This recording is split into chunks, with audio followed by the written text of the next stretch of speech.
আশা করব আপনারা সকলে ভালো আছেন। আপনারা দেখছেন আজকের রাজনীতি। আপনাদের কাছে একটাই অনুরোধ থাকবে, চ্যানেলটি সাবস্ক্রাইব করবেন, আমাদের পাশে থাকবেন। আজকের প্রতিবেদনে দুজন মহারথী এমন রয়েছেন, তাদের বক্তব্য আপনাদেরকে শোনাবো। আপনারাই ডিসাইড করবেন, আপনারাই ঠিক করবেন অ্যাকচুয়ালি কে সঠিক বক্তব্য রাখছেন। আপনারাই ঠিক করবেন অ্যাকচুয়ালি দেশের জন্য কারা ভাবে।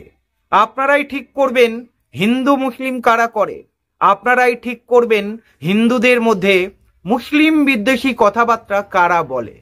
আমি আজকে শোনাবো দিলীপ ঘোষ এবং শতরূপ ঘোষের কিছু বক্তব্য। দুই ঘোষের লড়াই। দিলীপ ঘোষ কি বলছেন আগে শুনে নেওয়া যাক, তারপরে অবশ্যই আপনাদেরকে শোনাবো শতরূপ ঘোষ কি বলছেন। উত্তর বাংলায় যে অন্যায় অত্যাচার হচ্ছে হিন্দুর উপরে, সিপিএম বলবে না, টিএমসি বলবে না, কংগ্রেস বলবে না, কেউ বলবে না। আরে দিলীপ ঘোষ এ কি বলল?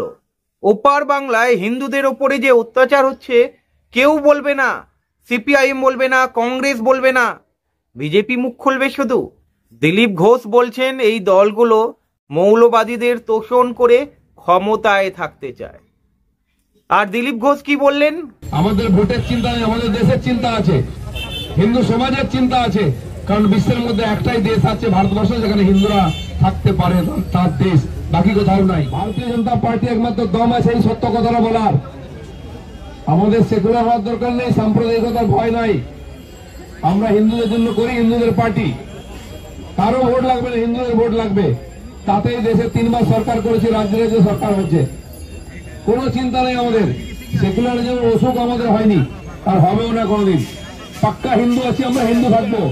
দিলীপ ঘোষ বলছেন ওনাদের নাকি ভোটের চিন্তা নেই, ওনাদের দেশের চিন্তা রয়েছে। আরে আমার প্রশ্ন মাথায় ঘোরাফেরা করছে, স্বাধীনতা সংগ্রামে আরএসএস বা বিজেপির ভূমিকা নিয়ে আমার একটা প্রশ্ন রয়ে গেছে। আপনাদের মনে হয় প্রশ্নটা করার দরকার নেই, আপনারা সবকিছুই জানেন। আর দিলীপ ঘোষ তো স্বীকার করলেন দিলীপ ঘোষরা হিন্দুদের দল, বিজেপি হিন্দুদের দল। তার মানে এখান থেকে প্রমাণ হয়ে গেল হিন্দুদের দল এবং মুসলিম বিদ্বেষী কথাবার্তা ছড়াচ্ছেন। হিন্দুদের মধ্যে মুসলিমদের প্রতি একটা খারাপ চিন্তা ভাবনা পোষণ করিয়ে দিচ্ছে। বিচার করবেন আপনারা আলটিমেটলি কারা সাম্প্রদায়িক। উনি আরো বললেন ভারতবর্ষ একমাত্র দেশ যেখানে হিন্দুরা শান্তিতে থাকতে পারে, তাদের দেশ। আচ্ছা, অন্যান্য দেশে হিন্দুরা নেই, শান্তিতে নেই? দেখুন, একটা জিনিস তো আমি জানি, সংখ্যাগুরু যেখানেই রয়েছে সংখ্যালঘুরা অত্যাচারিত হয়। আর কমিউনিস্ট পার্টির নীতি আপনারা জানেন, যেখানেই একটা দল আরেকটা দলকে শোষণ করে, মানে একটা শ্রেণী আরেকটা শ্রেণীকে শোষণ করে, সেখানেই এই বামপন্থীরা ঝাঁপিয়ে পড়ে। দেখুন, এইটা ভাববেন না যে আমি বামপন্থীদের হয়ে কথা বলছি। দিলীপ ঘোষ যে সত্য কথা বলছেন না, দিলীপ ঘোষ যে হিন্দুদের মধ্যে মুসলিম বিদ্বেষী মনোভাব পোষণ করিয়ে দিচ্ছেন, সেই কথাটা আপনাদের সামনে তুলে ধরছি। এবারে চলুন শতরূপ ঘোষ কি বললেন আপনাদেরকে একবার শোনাই। বাংলাদেশের মানুষের, বাংলাদেশের মুক্তিযুদ্ধের সময় ইন্দিরা গান্ধীর সাথে ভারতে তখন বামপন্থীদের, আমাদের পাড়ায় পাড়ায় আমাদের কমরেডরা খুন হচ্ছে ইন্দিরা গান্ধীর বাহিনীর হাতে। সেই অবস্থাতে দাঁড়িয়েও বাংলাদেশের মুক্তিযুদ্ধের প্রশ্নে আমরা ইন্দিরা গান্ধীকে সমর্থন করেছিলাম, আমাদের কমরেডদের লাশের উপর দাঁড়িয়ে। বাংলার বামপন্থীরা, ভারতের বামপন্থীরা চিরকাল বাংলাদেশের মুক্তিকামী মানুষের পক্ষে, বাংলাদেশের গণতান্ত্রিক মানুষের পক্ষে। এবং বাংলাদেশে আজ যেটা হচ্ছে সেটা অত্যন্ত খারাপ ঘটনা ঘটছে। সভ্যতার পশ্চাৎপদতা, এটা সভ্যতা পেছন দিকে যাচ্ছে। কিন্তু আমি একটা কথা জিজ্ঞেস করতে চাই, যে শুভেন্দু অধিকারী থেকে শুরু করে গোটা বিজেপি লাফিয়ে যাচ্ছে যে বামপন্থীরা কি বলবে এই ব্যাপারে, বামপন্থীরা কি বলবে, আর এই ব্যাপারে ভারত সরকার কি বলছে।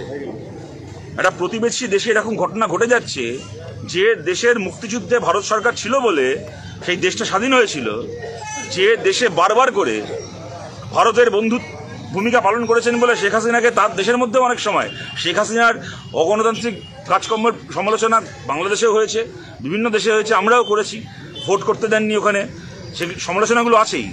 কিন্তু শেখ হাসিনা ভারতের পক্ষে বিভিন্ন সময় ভারতের বন্ধু হিসেবে নিজেকে দেখিয়েছেন বলে ওখানে যে তার উপর যে মৌলবাদীদের আক্রমণ হচ্ছে, আজকে হামলা হচ্ছে, ওখানকার সংখ্যালঘু হিন্দু মানুষের উপর যে হামলা হচ্ছে, এই নিয়ে ভারত সরকারের স্ট্যান্ডটা কি? আজকে অগাস্ট মাস থেকে শুরু করে আজকে নভেম্বর মাস শেষ হয়ে গেল 30শে নভেম্বর, আজকে পর্যন্ত বাংলাদেশে যে সরকার এসছে তাকে কি ভারত সরকার, মোদী সরকার আইডেন্টিফাই করছে, রেকগনাইজ করছে কি করছে না? ভারতের একজন ডাক্তারকে দেখলাম বাংলার, বলছেন আমি বাংলাদেশের নাগরিকদের চিকিৎসা করব না। একটি প্রাইভেট হাসপাতাল বলছে আমরা বাংলাদেশের নাগরিকদের চিকিৎসা করব না। কিন্তু বাংলাদেশের নাগরিকদেরকে ভিসা দেওয়ার ক্ষেত্রে, মেডিকেল ভিসা দেওয়ার ক্ষেত্রে ভারতের সরকারের অবস্থানটা কি? ভারতের সরকার মুখ খুলছে কিছু তাই নিয়ে? ওই এমন ভাব দেখাচ্ছে শুভেন্দু অধিকারী যেন সিপিএম দেশ চালাচ্ছে। আরে ভাই, তোর সরকারকে তুই জিজ্ঞেস কর তোর সরকারের অবস্থানটা কি? বাংলাদেশের সরকারের সাথে কথা বলুক, ওখানে এই ধরনের দমন পীড়ন কেন হচ্ছে? কেননা বাংলাদেশে কোনো এরকম ঘটনা ঘটলে তার প্রভাব সবচেয়ে বেশি যে রাজ্যের উপর এসে পড়ে তা হচ্ছে পশ্চিমবাংলা, তারপরে আসাম আছে, ত্রিপুরা আছে, সেগুলো বিজেপি শাসিত রাজ্য, সেখানে তার একটা প্রভাব এসে পড়ে। এবং খালি প্রভাব আসার প্রশ্ন না, এই ধরনের ঘটনা ঘটাটা যে কোনো দেশেই এটা অপরাধ।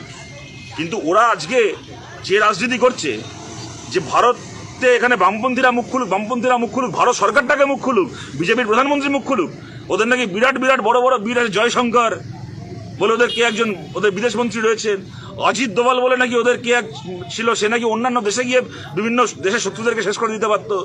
বিজেপির লোকেরা ফেসবুকে লেখে, কানাডা থেকে শুরু করে আমেরিকা পর্যন্ত ভারতের শত্রুদেরকে নাকি অজিত দোভাল লুকিয়ে লুকিয়ে গিয়ে মেরে চলে আসতে পারে, এরকম সব বড় বড় হনু আছে ওদের। তাদের ভূমিকাটা কি? তাদের বক্তব্যটা কি? তারা মুখটা খুলুক। নাকি বিজেপির সরকার কোনো অবস্থান নিচ্ছে না, ওদের এই নিরাপদাকে আড়াল করার জন্যই শুভেন্দু অধিকারী এখানে বেশি লাফাচ্ছে, যাতে ওর নাশনকদম দেখে মোদী অমিত শাহর দিকে আমাদের নজর না যায়। বন্ধুরা, শতরূপ ঘোষের এই বক্তব্য আপনাদেরকে শোনালাম, তার একটাই কারণ, পার্থক্য আপনারা দেখবেন কারা ভোটের জন্য রাজনীতি করছে।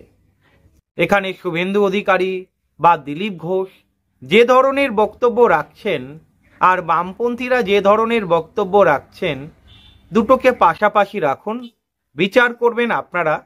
এই যে শতরূপ ঘোষ যে বক্তব্যগুলো রাখলেন, ওখানে বাংলাদেশে হিন্দুদের উপরে যে অত্যাচার হচ্ছে বা উনি যে কথাগুলো বললেন, একবার মিলিয়ে দেখবেন এই দিলীপ ঘোষের কথার সঙ্গে, তাহলেই আপনারা বুঝতে পেরে যাবেন অ্যাকচুয়ালি ভোটের জন্যে কারা রাজনীতি করে, কারা হিন্দু মুসলিমকে ভাগ করছে।